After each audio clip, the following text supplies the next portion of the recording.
Ceci est un couloir de métro, ou du moins sa représentation, un moyen de comprendre les mouvements de foule. Avec Trajectoire, la mobilité se fait exposition. L'objectif, il est au moins double, c'est-à-dire pouvoir identifier des groupes de citoyens, et c'est-à-dire partir de leur questionnement, plutôt que de faire des injonctions à la nécessité de réfléchir sur une thématique de telle ou telle façon. Non, là on part vraiment de la base, c'est-à-dire des questionnements propres des gens. Le deuxième intérêt, c'est de pouvoir présenter cette exposition et les contenus qui ont été réalisés à des groupes de scolaires, à du grand public, toujours en Île-de-France. L'exposition est divisée en 3 pôles, l'individu, le collectif et la planète.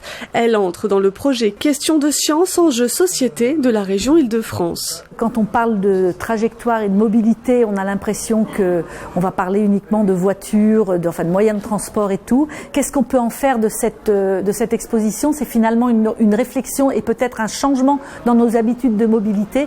En particulier, je pense à l'heure actuelle, toute l'écologie et puis la sauvegarde de la planète est quand même très importante. La mobilité, c'est transversal, c'est universel, mais ça se traduit avec des outils, des engins, des systèmes différents selon nos situations, selon les trajets qu'on veut faire.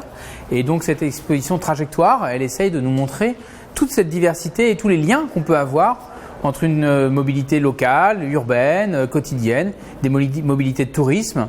Conçue par 8 associations et un comité scientifique, l'exposition est accessible à tout public à partir de 6 ans, un moyen de prendre du recul sur le quotidien, de se détacher de ses habitudes.